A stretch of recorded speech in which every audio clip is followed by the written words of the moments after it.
అందరికీ విశ్వావసు సంవత్సరం అయితే ఉందో ఉగాది ఈ సందర్భంగా శుభాకాంక్షలు. దేశ ప్రజలు సుభిక్షంగా ఉండాలని, సుఖశాంతులతో భవిష్యత్తు వైపు నడవాలని, ప్రపంచ అంతా శాంతియుతంగా పరస్పరం సహకరించుకుంటూ ముందుకు వెళ్ళాలని, తెలుగు ప్రజలు ముఖ్యంగా తెలంగాణ కానీ ఆంధ్ర రాష్ట్రంలో ఉన్న ప్రజలందరికీ మంచి భవిష్యత్తు ఉండాలని చెప్పని నేను ఈ సందర్భంగా కోరుకుంటూ, మనం ఈరోజు ఈ కార్యక్రమంలో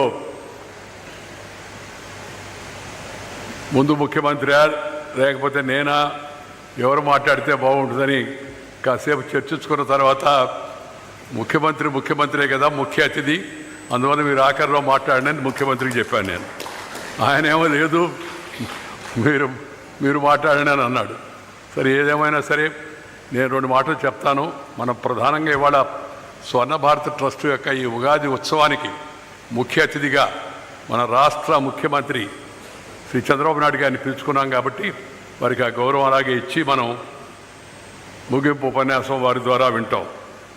ఈ స్వర్ణ భారత్ ట్రస్ట్లో ఇవాళ శ్రీ ఎల్లాప్రగడ సుబ్బారావు గారు, మన తెలుగువాడు, గొప్ప సైంటిస్టు డాక్టర్ ఎల్లాప్రగడ సుబ్బారావు గారు, ఆయన పేరుతో centre of excellence in pharma manufacturing skills అనేది కొత్త కోర్సు ఇవాళ మనం ముఖ్యమంత్రి గారి చేతుల మీదుగా ప్రారంభింపజేసుకున్నాం. ఇప్పుడు ఉండేది కోర్సులతో పాటు 40 పైగా మనకి కోర్సులు ఉన్నాయి, 41 పైగా నెల్లూరు, విజయవాడ, హైదరాబాదులో. ఈరోజు విజయవాడలో ముఖ్యంగా డాక్టర్ ఎల్లాప్రగడ సుబ్బారావు గారి పేరుతో సువెన్ ఫార్మా వాళ్ళు కలిసి వచ్చి ఆ కేంద్రాన్ని మేము నిర్వర్తిస్తామని చెప్పారంటే దాన్ని ఇవాళ ముఖ్యమంత్రి గారి చేతుల మీదుగా ప్రారంభించడం జరిగింది. చాలా సంతోషం ఏంటంటే ఇవాళ ఈ స్వర్ణ భారత్ ట్రస్టు అందిస్తున్న నైపుణ్య శిక్షణ, స్కిల్ డెవలప్మెంట్, అది ఇవాళ దేశానికి అత్యవసరమైనది. 143 కోట్లున్న ఈ దేశ జనాభాకు అందరికీ చదువు, అందరికీ ఉద్యోగాలు ఇప్పించలేము. మనం చదువు ఇచ్చినప్పటికి కూడా సాధ్యం కూడా కాదు. అందుకని సొంత కాళ్ళపై నిలబడి ఎవరి దగ్గరికి వెళ్ళి మనం అడగకుండా మన కాళ్ళపై మనం నిలబడేట్టుగా శిక్షణ ఇస్తే ప్రజల్లో ఉన్న తెలివిని కాస్త సానబెట్టి, పదును పెట్టి, ప్రోత్సహించి వాళ్ళకి మార్గదర్శనం చేస్తే వాళ్ళు జీవితంలో అత్యద్భుతంగా రాణించగలనే విషయం మనకు తెలుస్తుంది. అందుకని స్కిల్ డెవలప్మెంట్ పైన ఎక్కువగా ప్రాధాన్యత ఇస్తూ ఉన్నాం. అటువైపు ఇందాకే చెప్పారు ప్రభుత్వం నుంచి సహాయం తీసుకోమని. దానికి కారణం ఏంటంటే దానికి అనేక సంబంధాలు ఉంటాయి, మీకు తెలుసు. అలా కాకుండా ఆంధ్ర బ్యాంకు గతంలో, ఇప్పుడు యూనియన్ బ్యాంక్ అయింది, అలాగే ఇండియన్ బ్యాంకు, ఈ 2 బ్యాంకులు కూడా మనతో కలిసి పనిచేస్తున్నాయి శిక్షణా కార్యక్రమాల్లో. దాంతోపాటు శ్రీ గ్రంథి మల్లికార్జునరావు GMR వాళ్ళ సంస్థ కూడా కొన్ని టైలరింగు, ఎంబ్రాయిడరీ అలాంటి ట్రైనింగ్ ప్రోగ్రాములకి కలిసి వాళ్ళు కూడా పనిచేస్తున్నారు. మొన్నటి వరకు KL యూనివర్సిటీ కూడా మనకి కొన్ని కోర్సుల్లో మనతో కలిసి పనిచేశారు. ఏదో కొన్ని తాత్కాలిక కారణాల వలన దాన్ని ప్రస్తుతం ఆపుదల చేయడం జరిగింది. దీంతోపాటు మనకు ఈ యొక్క విష్ణురాజు గారు మన ట్రస్ట్ ఇంతకుముందు చైర్మన్గా ఉన్నాడు, భీమవరం రాశి సిమెంట్ రాజు గారి మనవడు.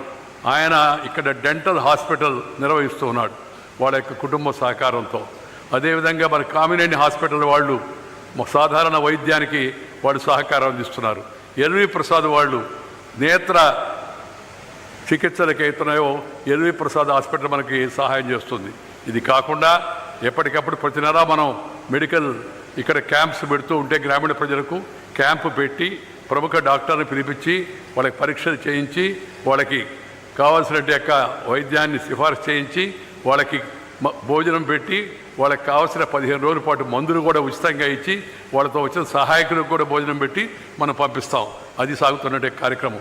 ఈ కార్యక్రమం అనేక మంది విజయవాడలో ఉన్న ప్రముఖ హాస్పిటల్ అన్నీ సహకరిస్తూ ఉన్నాయి ఎప్పటికప్పుడు. వాళ్ళందరికీ కూడా నేను పేరు పేరున ధన్యవాదాలు, అభినందనలు తెలియజేస్తూ ఉన్నాను.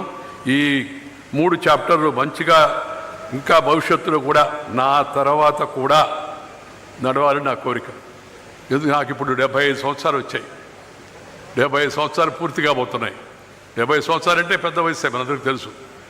కానీ ఆ తర్వాత కూడా ఈ ట్రస్టు నిరాటంకంగా కొనసాగేందుకు పిల్లలు దీప, అలాగే డాక్టర్ శ్రీనివాస్ గారు, దీంట్లో ట్రస్టీలుగా ఉన్నట్టు యొక్క రాజయ్య గారు, అలాగే మన అశోక్ గారు, అదేవిధంగా గంధి విశ్వనాథ్ గారు, అలాగే మిగతా మిత్రులందరూ కూడా వాళ్ళందరూ కలిసి ఇదే విధంగా ఈ ట్రస్ట్ని భవిష్యత్తులో మంచిగా ముందుకు తీసుకెళ్లాలని కోరుకుంటూ మీ అందరి యొక్క సహకారం, ప్రోత్సాహం, ఆశీర్వాదం, మిమ్మల్ని నేనేం అడగడం లేదు, మీ ఆశీర్వాదం కూడా ట్రస్ట్కు ఉంటే భవిష్యత్తులో కూడా మంచిగా జరుగుతుందని చెప్పి మీ అందరికీ మనం చేస్తున్నాను. మూడో పాయింట్ నేను చెప్పదలుచుకుంది ఏంటంటే, నేను జీవితంలో అనేక పదవులు అనుభవించాను. చిన్న స్కూల్ పీపుల్ లీడర్ నుంచి, కాలేజీ ప్రెసిడెంట్ దగ్గర నుంచి, యూనివర్సిటీ స్టూడెంట్స్ చైర్మన్ దగ్గర నుంచి, యూత్ వింగ్ స్టేట్ ప్రెసిడెంట్ నుంచి, youth wing all India vice president దగ్గర నుంచి, బీజేపీ స్టేట్ జనరల్ సెక్రటరీ నుంచి, ఆల్ ఇండియా జనరల్ సెక్రటరీ నుంచి, బీజేపీ స్టేట్ ప్రెసిడెంట్ నుంచి, ఆల్ ఇండియా ప్రెసిడెంట్ దగ్గర నుంచి, అలాగే గ్రామీణాభివృద్ధి మంత్రి నుంచి, పట్టణాభివృద్ధి మంత్రి నుంచి, అలాగే మన యొక్క పంచాయతీరాజ్ కేంద్ర ప్రభుత్వంలో మంత్రిగా ఉండి, అదేవిధంగా పార్లమెంటరీ వ్యవహారాల శాఖ మంత్రిగా ఉండి, ఇన్ఫర్మేషన్ బ్రాడ్కాస్టింగ్ మినిస్టర్గా ఉండి, అలాగే అంతకుముందు వాజ్పేయి గారి హయాంలో గ్రామీణాభివృద్ధి మంత్రిగా ఉండి అనేక పనులు నిర్వహించేటప్పుడు నాకు ఎంతో సంతృప్తి వచ్చింది. దాంతోపాటు భారత ఉపరాష్ట్రపతిగా ప్రధానమంత్రి గారి మోడీ గారి కోరిక మేరకు ఉపరాష్ట్రపతిగా కూడా 5 ఏళ్ల పాటు ఉండి ఆ పదవి బాధ్యతను కూడా నిర్వర్తించాను. అది కూడా నాకు తృప్తినిచ్చింది. కానీ వీటన్నిటికన్నా బాగా నాకు తృప్తినిచ్చేది, ఇస్తున్నది ఏంటంటే ఈ స్వర్ణ భారత సేవా కార్యక్రమాలని చెప్పని మీ అందరికీ మనం చేస్తున్నాం. అక్కడంటే పదవి ఉంది, పదవి ద్వారా సేవ. ఇది అంటే పదవి కాదు, లేదా ప్రభుత్వంతో నిమిత్తం లేకుండా ప్రతి share and care is the core of Indian philosophy. మన దేశంలో ఆదికాలం నుంచి, వేదకాలం నుంచి, పుణ్యకాలం నుంచి, పురాణకాలం నుంచి మన పూర్వీకులు అనుభవించి, రంగరించి, మేళవించి మనకు అందించినట్టు వారసత్వం అవుతుందో, ఆ ధార్మిక సంస్కృతి అవుతుందో, ఆ సంస్కృతిలో నీతో పాటు ఇతరులను కూడా మంచిగా చూసుకోవాలి. ఇవాళ సాయంత్రం ముఖ్యమంత్రి గారు కూడా ఒక ప్రత్యేక కార్యక్రమం పెట్టారు. సాయంత్రం ఆయన విస్తారంగా మాట్లాడతారు కాబట్టి నేను దాని గురించి చెప్పను. చాలా మంచి ఆలోచన. మనము పైకి వచ్చాం, మన తోటి వాళ్ళకు కూడా చేయూతనిచ్చి వాళ్ళని కాస్త పైకి తీసుకొచ్చే కార్యక్రమం చేపట్టాలి. వాళ్ళకి కావాల్సిన శిక్షణ ఇవ్వాలి, వాళ్ళకి కావాల్సిన సౌకర్యం కలిగించాలి. ఇది స్వర్ణ భారత్కి ఉద్దేశం. అందుకని ఆ సేవా కార్యక్రమంలో పాల్గొంటున్నంత తృప్తి మరొక దాంట్లో లేదు అని చెప్పని మీ అందరికీ నేను మనం చేస్తున్నా. ఈ సేవా కార్యక్రమం ఇలాగే కొనసాగాలని కూడా నేను అభిలషిస్తున్నాను. ఆఖరికి ఒక పాయింట్ చెప్పదలుచుకుంది ఏంటి, నేను ముఖ్యమంత్రి గారి సమక్షంలో అందుకే ముందు మాట్లాడతానన్నాను, లేకపోతే తప్పనిసరిగా ముఖ్యమంత్రి గారిని మాట్లాడమని చెప్పుండేవాడిని. ఏంటంటే సమాజంలో ఇవాళ వస్తున్న ఒడిదుడుకులు, సమాజంలో ఇవాళ ఏర్పడుతున్న అవాంఛనీయ ధోరణులు, యువతలో వస్తున్న మార్పులు, పత్రికల్లో మనం చూస్తున్న వార్తలు, చిన్నపిల్లలపై అత్యాచారం, లేకపోతే పెళ్లి చేసుకుంటామని చెప్పి మోసం చేయడం, లేకపోతే ఆస్తి కోసం తల్లిదండ్రుల పైన అఘాయిత్యం చేయడం, లేకపోతే భార్య ఇంకొకరు ఏదో ఉండి సంబంధం చంపించడం, ఈ రకరకాల వార్తలు వస్తున్నాయి. అలాగే ముఖ్యంగా యూత్ కూడా కొంతమంది తప్పుదారి పడుతూ ఉన్నారు. వీళ్ళని సరైన మార్గంలో పెట్టడం కోసం ప్రభుత్వం నూతన విద్యా విధానాన్ని ప్రవేశపెట్టింది. కేంద్ర ప్రభుత్వం కస్తూరి రంగన్ గారి కమిటీ నేతృత్వంలో దాని రాజకీయ దృష్టితో చూడకుండా మన భారతీయ సాంస్కృతిక విలువలను కాపాడేందుకు మన విద్యా విధానాన్ని ముందుకు తీసుకెళ్లాల్సిన అవసరం ఎంతో ఉంది. ఒకప్పుడు ప్రపంచానికి మన విశ్వగురువు నలంద, తక్షశిల, విక్రమశిల విశ్వవిద్యాలయాలకు ప్రపంచం నుంచి అంతా విద్యార్థులు చదువుకునేవాళ్ళు. చరిత్ర చెప్తూ ఉంది. చైనా యాత్రికులు పాహియాన్, హ్యూయన్ సాంగులు రాశారు, మనం చెప్పుకునే మాట కాదు. మనం ప్రపంచానికి వెలుగు చూపించాం. అలాంటి దేశం మళ్ళా తిరిగి వాళ్ళ అభివృద్ధి పదంలో ముందుకు వెళుతూ ఉంది. ప్రధానమంత్రి గారి నాయకత్వాన, అలాగే రాష్ట్రంలో ముఖ్యమంత్రి గారి నాయకత్వాన వేగంగా ముందుకు వెళుతుంది. తొందరలో 3వ ప్రపంచ ఆర్థిక వ్యవస్థగా తయారవుతుందని చెప్పినని మనందరికీ కూడా పూర్తిగా విశ్వాసం నాకు తెలుసు. అయితే ఈ సామాజికమైన ఘర్షణలు, వైషమ్యాలు, కులం పేరుతో, మతం పేరుతో, వర్గం పేరుతో, వర్ణం పేరుతో, ప్రాంతం పేరుతో తగాదాలు లేకుండా, రాజకీయ కక్షలు, కార్పణ్యాలు లేకుండా సామాజిక సహజీవనం సాగించే విధంగా, దానికి మంచి వాళ్ళని ఎన్నుకునే విధంగా మార్పు తెచ్చుకోవాలి. మంచి వాళ్ళని ఎన్నుకోవాలి. నేను ఎప్పుడు చెప్తుంటాను, character, calibre, capacity and conduct. 4 C's: character, calibre, capacity and conduct. అవి అవసరం. వాటి స్థానంలో కొంతమంది మహానుభావులు caste, community, cash and criminality, ఈ 4 తెచ్చారు. ఆ 4 C's బదులు ఈ 4 C's. అలాంటి వాటి ప్రభావం లోను కాకుండా సమాజానికి, యువతరానికి చక్కని మార్గదర్శనం చేసి వాళ్ళు సొంత కాళ్ళపై నిలబడే విధంగా విద్యా విధానంలో ప్రాధాన్యత, స్కిల్ డెవలప్మెంట్ ముఖ్యమంత్రి గారు ఎలాగూ ప్రాధాన్యత ఇవ్వాలనే పట్టుదలతో ఉన్నాడు. దాన్ని మరింతగా ప్రోత్సహించి ముందుకు తీసుకెళ్ళి మోరల్ ఎడ్యుకేషన్ ఒక సబ్జెక్టుగా ఉండాలి. నేను లాస్ట్లో చెప్పదలుచుకుంది అది.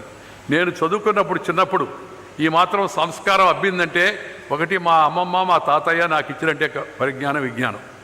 రెండవది చిన్నప్పుడు చదువుకున్నట్టు విద్య, ఆ గురుతులు మనకు చెప్పినట్టు విషయం. మేము చదువుకున్నప్పుడు ఫిజికల్ ట్రైనింగ్ క్లాస్ ఉండేది, లేదు. మేము చదువుకునేటప్పుడు క్రాఫ్ట్ క్లాస్ ఉండేది, క్రాఫ్ట్ మగ్గం నేసేది కూడా నేర్పించేవాళ్ళు, నవారు నేయడం.